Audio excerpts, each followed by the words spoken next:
My mom sabotaged my daughter's birthday by throwing the $1,000 cake on the floor, and my sister gave expired candy, but I made sure they spent the rest of their lives in fear and unease.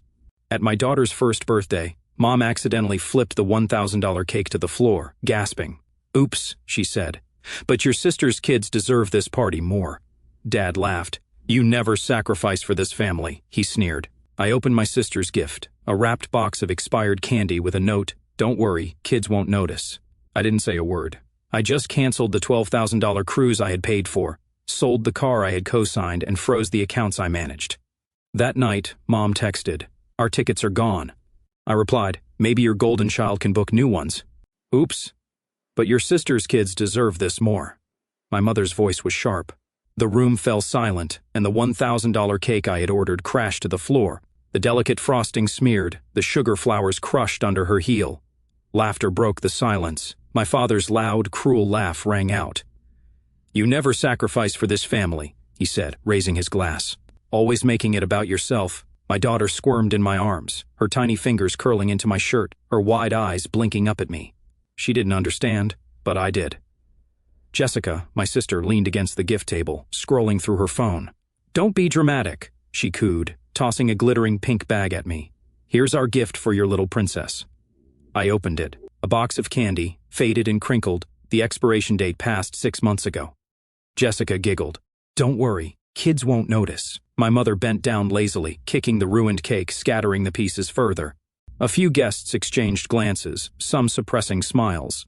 My uncle whispered something to his wife, and she giggled, her eyes never meeting mine. My father pulled out his phone, the flash going off. Seconds later, I felt a buzz in my pocket. A notification, family celebrations, so proud of our little girl. I opened it. A photo of the smashed cake, my stunned expression, and my father's wide grin. Comments were already pouring in. "Ah, such a sweet family, Jessica. It's always so thoughtful. Mom is the best, never a dull moment." My cousin Mark commented, "LOL, classic. Always trying too hard, huh?" I didn't say a word. Not when my father leaned closer to his friend, his voice a drunken whisper. "Can you believe he spent $1,000 on that thing? Always showing off." Not when Jessica whispered to my mother, "Well, at least my kids get real gifts, not just his ego wrapped in sugar." I stood there, a frozen smile on my face, my daughter's tiny head resting against my shoulder. Around me, aunts and uncles sipped their drinks, hiding their smiles. Another notification, another comment. Didn't he pull the same thing last year? Always trying to one-up everyone. I slipped my phone into my pocket and walked to the kitchen. My hands were steady, my chest a numb, tight ache. I placed my daughter in her high chair, her chubby hands reaching for the colorful decorations. I opened my phone again. $12,000. The cruise I had paid for. My parents, my sister, her kids. A family vacation they deserved after a hard year. I canceled it. Jessica's car loan, the one I had co-signed, sold. The family grocery account I managed, frozen. Utilities, frozen. Subscriptions, frozen. My phone buzzed again. Another photo on Facebook. Jessica posing with my father, both smiling. The caption, "Family is everything. So grateful for these moments." And then a text from my mother, "Our tickets are gone. What happened?" I stared at it. My reflection in the dark kitchen window was calm, silent. The laughter from the living room spilled in. Jessica's voice loud and bright, my father's booming chuckle. I typed slowly, "Maybe your golden child can book new ones." I slipped the phone into my pocket, walked back to the living room, and picked up my daughter. No one even looked at me. They were too busy laughing. But something in me shifted, something that would never shift back. I woke up the next morning to a stream of missed calls. First, my mother, "We can't access our cruise tickets." "What did you do?" I didn't answer. Then Jessica, "You ruined everything, as always." "Did you even think about the kids?" The kids, her favorite weapon. And then my father, "You're acting like a child, always so dramatic. It's just money. Just money, my money." I stared at the phone screen, the messages stacking up, each one dripping with entitlement. I flipped the phone over, letting it buzz itself to death. The darkness of my room swallowed the glow, but not the simmering anger beneath my ribs. Weeks passed, but nothing changed. Cutting them off wasn't enough. They always found a way back.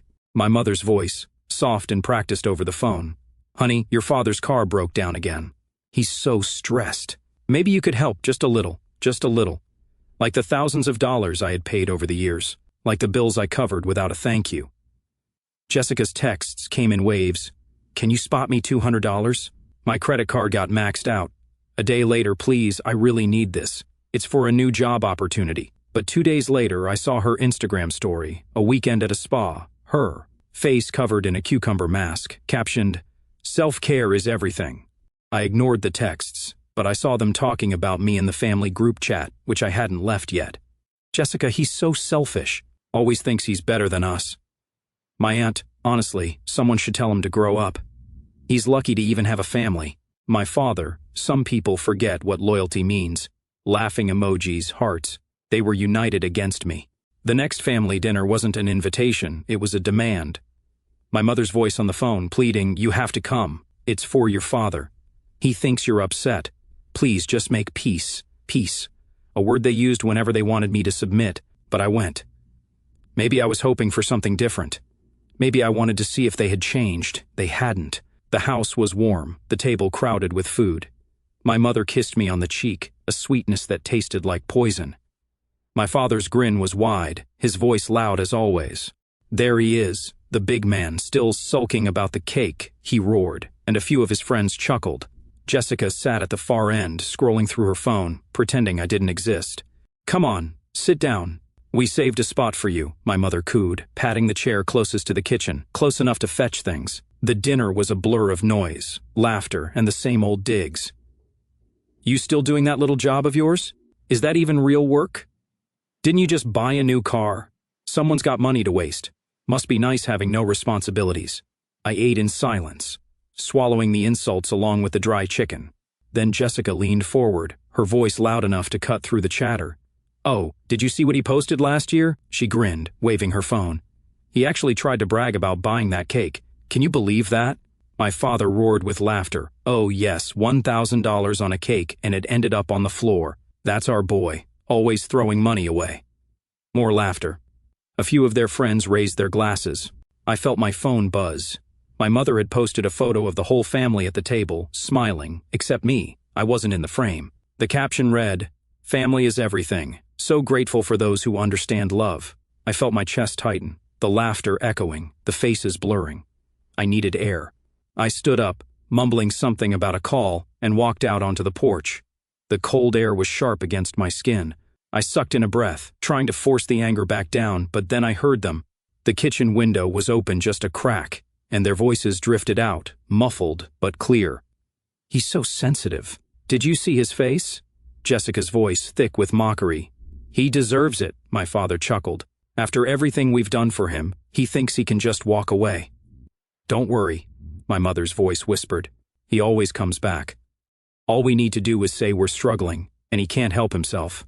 And if he doesn't?" Jessica asked, giggling. "We just keep telling him he's selfish. He hates that. Always trying to prove he's better than us," my father said. Laughter. Real, cruel laughter. My hands gripped the porch railing, knuckles turning white. I couldn't breathe. I was their joke, their little puppet, the good son, the wallet with a heartbeat. I drove home in a daze, their words twisting in my mind, the lies, the mockery, the truth. They didn't love me.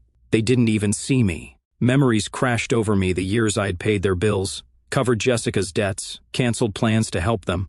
Every time I told myself it was family. Every time I believed their apologies. I was never family. I was a convenience. I pulled over, leaning my forehead against the steering wheel, struggling to breathe. Then my phone buzzed again, a notification. My father had posted a new status. "Family isn't who helps when it's easy. It's who stays when it's hard." Comments flooded in, heart emojis, words of praise.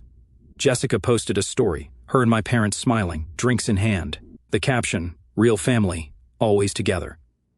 I stared at it, feeling something inside me crack. They were rewriting the story, my story, turning me into the villain, the selfish, bitter son. But they didn't know me, not anymore. I wasn't going to just walk away. I was going to take back everything, starting now.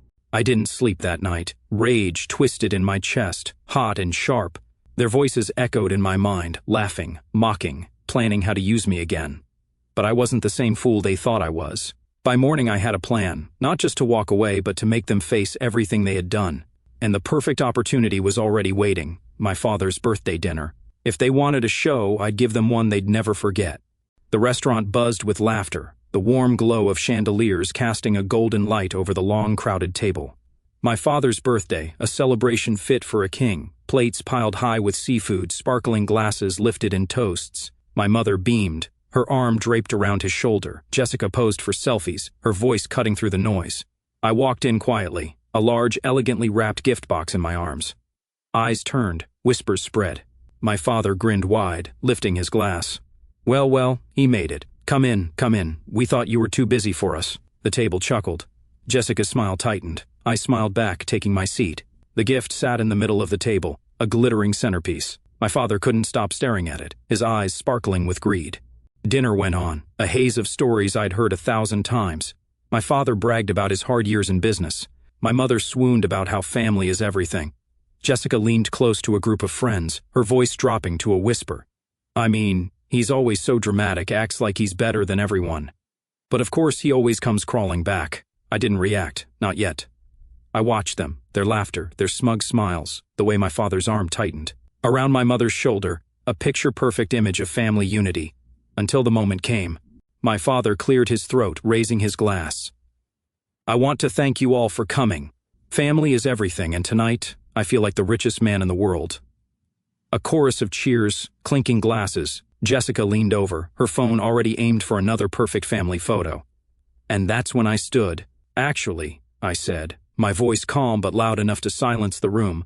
Before we celebrate, I'd like to share something. A gift? My father asked. I nodded toward the massive gift box in the center of the table. His eyes lit up, his grin widening. Well, finally, a little gratitude, huh? He laughed. I stepped forward, carefully peeling back the glittering wrapping. Slowly, I lifted the lid. Gasps rippled around the table. Inside was a thick stack of papers, each page neatly clipped. What? What is this? My mother asked, her voice already shaking. I pulled out the first page. It's a record of every payment I've made for this family over the past 7 years. The mortgage I paid for your house, the bills I covered, every emergency. That magically turned into spa days and vacations for Jessica. The room went silent. My father's smile faltered. What are you talking about? Oh, I'm just getting started, I continued, pulling out another set of papers, bank statements, transfers to your accounts, all the times you told me you were struggling, that you needed help. Jessica's face turned pale. This is ridiculous. Why are you doing this? She stammered. I leaned forward, my voice steady, because I want everyone here to know the truth. The truth about how you used me, how you laughed at me behind my back, how you told your friends I was just your family's wallet. I reached for my phone, a single tap, and the speakers crackled to life. My father's voice boomed out, crystal clear. He's too stupid to notice. We just say it's for repairs and he pays. Jessica's voice followed, cruel and sharp. If he finds out, so what? He's desperate for our approval. A wave of shocked murmurs swept the room. Guests shifted uncomfortably, eyes darting from me to my parents, to Jessica. My mother shot up, her face a mask of rage. How dare you? This is a family moment, and you… Family? I snapped. You don't even know what that means. Family doesn't use you. Family doesn't lie, cheat, and steal from you. Family doesn't laugh at your pain. Jessica's boyfriend shifted away from her, his face twisted in disgust. Is this true? He whispered. But she had no answer. My father's face was a mix of shock and fury. You're trying to humiliate us in front of everyone. Humiliate you? I laughed, cold and sharp. You did that yourselves. You made me your bank, your backup plan. Jessica's voice cracked. Stop. You're ruining everything. Everything? I stepped closer. No, I'm ending it. I pulled out one final paper, the deed to the house I'd helped them buy. This was in my name. It's being sold. Your free ride is over. My father lunged for the papers, but I stepped back. You can try, but it's done. Your vacation's canceled. Jessica's car loan, sold. Utilities, frozen. My mother stumbled, grabbing the back of a chair. You can't do this. You're our son. No, I said, feeling the weight finally lift from my chest. Not anymore. The restaurant was dead silent. Guests stared, some pulling out their phones, others whispering. Jessica's friends shifted uncomfortably, one by one excusing themselves. And then Jessica's boyfriend stood. He looked at her, disgust etched on his face. I can't believe you. You're so selfish. He turned and walked out. Jessica's scream was raw, desperate. My father was shouting something, threats, curses. My mother sobbed, trying to grab my sleeve, but I stepped back, letting her hand fall. I loved you, I said quietly. I tried to help you, but you never saw me as family, just a wallet. And now, that's gone. I turned, walking through the sea of shocked faces, the restaurant doors swinging shut behind me. The cold night air hit me, but I felt light, free. Behind me, the noise of their shattered world was already fading. I slammed the door behind me, silence crashing around me like a wave, but it didn't last. My phone buzzed with a fury that matched the storm in my chest. My mother, please, baby, let's talk. Your father is so upset. My father, you ungrateful. After everything we've done for you. Jessica, you humiliated us in front of everyone. I let the phone fall onto the couch, the screen still flickering. I didn't care. They wanted a war. I was done playing the fool. But then a new message appeared, from an unknown number. I know what they did. I can help you. I frowned. A scam or another game. But then another message, a photo. My family, my parents, Jessica, sitting around the table, laughing. My father's phone raised, his mouth wide open with joy. My mother's head thrown back in laughter. I felt something cold grip my chest. Another message from the unknown number. Jessica used your name for something else, bigger. I checked my bank app, nothing missing. But then I thought of something worse. I called the bank. Yes, sir, let me check. Ah, there is an active loan under your name taken out 3 months ago. 3 months. While I was still paying their bills, $30,000 signed by you. My vision blurred. That's impossible. I didn't sign anything. The voice hesitated. I'm afraid the documents are verified. Your signature is on file. Jessica. A cold fury settled over me. She didn't just use me. She stole from me, lied, forged, betrayed. And they, my parents, defended her, covered for her, laughed at me. Not anymore. I reached their house. The door wasn't even locked. I stepped inside, my footsteps heavy against the wooden floor. They were in the living room, Jessica on the couch, my mother beside her, my father pacing. When they saw me, their smiles vanished. What are you doing here? My father barked, already defensive. Did you take a loan in my name? I asked, my voice too calm. I contacted the bank immediately, filing a fraud report. The bank assured me they would investigate, but the betrayal was undeniable. Jessica's face paled. My mother stood. Sweetheart, let's not make a scene, huh? A scene? I laughed, sharp and cold. I just found out I owe $30,000 for a loan I never took. Jessica, did you forge my signature? Her mouth opened, but no words came out. Tears welled in her eyes, but I wasn't moved. My father's voice rose. Enough of this. You're trying to blame your sister for your problems. I stepped closer, my voice a low growl. I have proof. The bank has the documents. Her signature, my name, $30,000 taken behind my back. Is this your idea of family? My mother's hands trembled. Jessica, is this true? Jessica broke. I needed it. I thought I could pay it back before he found out. Pay it back with what? More lies? More of my money? I snapped. My father's face twisted with shock. He turned to Jessica. You told us it was for school, for a course. Jessica sobbed, hiding her face. My mother's eyes filled with tears. We gave up everything to save you. We paid it off, and you lied to us too. I stepped back, letting their world crumble around them. This is your family, I said, my voice cold. A family of liars, thieves, and cowards. But I'm done. No more money, no more help, no more silence. You can't just walk away, my father shouted. We're family.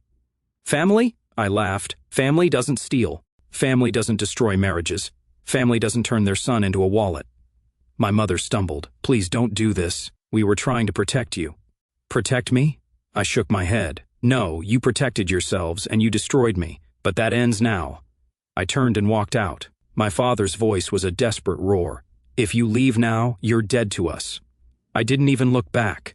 Outside, the cold air hit my face, sharp and clean. I breathed it in, my chest rising, the weight falling away. They were dead to me, and I was free. I didn't look back. Not when the cold air stung my cheeks. Not when the silence of my apartment wrapped around me like a blanket. But I wasn't alone. Lily's tiny voice pulled me back to the present. Daddy, look. I drew us. She held up her tablet, a colorful scribble of a house, a sun, and 2 smiling faces.